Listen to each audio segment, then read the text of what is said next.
Welcome to learning lab. গত ক্লাসে আমাদের টপিক ছিল অবজেক্টিভ সেন্টেন্স। আজকে আমরা আলোচনা করব এক্সক্লেমেটরি সেন্টেন্স বা বিস্ময়সূচক বাক্য। দেখি, a sentence that expresses the speaker's sudden emotion অর্থাৎ emotion, surprise, pleasure, delight, sorrow, pain etcetera is called an exclamatory sentence. অর্থাৎ এমন একটি বাক্য যেটির দ্বারা বক্তার তাৎক্ষণিক অনুভূতি, তাৎক্ষণিক যে সে আনন্দ অনুভূতি সেটা প্রকাশ করে তাকে মূলত এক্সক্লেমেটরি সেন্টেন্স বা বিস্ময় সূচক বাক্য বলে। স্ট্রাকচারটা দেখি, হুররা, বাক্য শুরু হবে হুররা দ্বারা অথবা এলাস দ্বারা অথবা পে দ্বারা অথবা হুশ দ্বারা। বাক্যটি শেষে সাবজেক্ট, তারপর ভার্ব, তারপর এক্সটেনশন থাকে।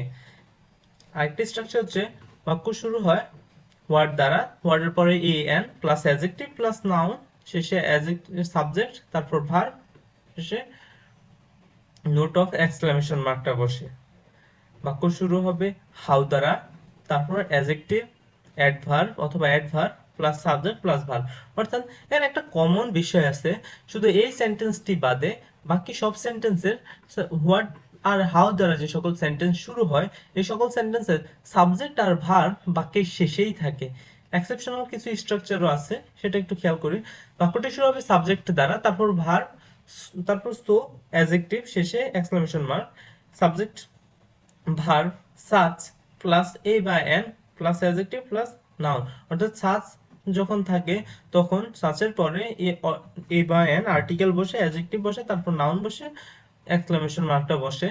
তবে বাক্য দুইটা বাক্যই শুরু হয় সাবজেক্ট আর ভার্ব দ্বারা। দেখতে অ্যাসার্টিভ সেন্টেন্সের মতো থাকলেও এগুলা কিন্তু আসলে এক্সক্লেমেটরি সেন্টেন্স যখনই সো প্লাস অ্যাডজেক্টিভ বসবে অথবা such, article, adjective plus noun বসে, শেষে এক্সক্লেমেশন মার্ক বসবে।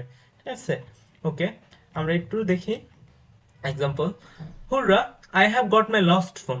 আমার তাৎক্ষণিক অনুভূতি হচ্ছে যখন আমি আমার হারানো ফোনটি খুঁজে পাই তখন আমি হুররে, আমি পেয়েছি আমার হারানো ফোনটি। তখন আমার মধ্যে একটা তাৎক্ষণিক অনুভূতি প্রকাশ পাওয়ার কারণে, অর্থাৎ আমি বিস্মিত হওয়ার কারণে এটা একটা এক্সক্লেমেটরি সেন্টেন্স হয়। What a nice story it is, কতই না সুন্দর গল্প এটি।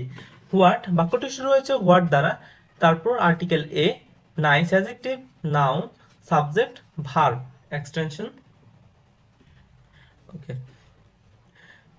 বাক্যটি শুরু হয়েছে হাউ দ্বারা, how odd it was, how এর পরে অ্যাডজেক্টিভ, তারপর হচ্ছে সাবজেক্ট, ভার্ব। এক্সেপশনাল এক্সাম্পল গুলো আমরা দেখি। দিস ইজ সো অ্যামেজিং, বাক্যটি শুরু হয়েছে দিস দ্বারা, তারপর is verb, so plus adjective, amazing, শেষে exclamation mark. I am so worried now, same জিনিস, I subject, am verb, so worried, worried হচ্ছে একটা adjective, now noun, adverb. Okay, শেষ হচ্ছে exclamation mark. He is such a kind person, he is such a kind person, he subject, is verb, such, article, kind, adjective, noun. Okay, thanks for watching this video. আজকে আমরা পুরো topics গুলো থেকে জানতে পারলাম assertive, interrogative, imperative, objective, exclamatory sentence থেকে জানতে পারলাম সেন্টেন্সের বেসিক টু অ্যাডভান্স বিষয়গুলো। নেক্সটে আমরা আলোচনা করব পার্টস অফ স্পিচ নিয়ে। ততক্ষণ পর্যন্ত সঙ্গে থাকো। আল্লাহ হাফেজ।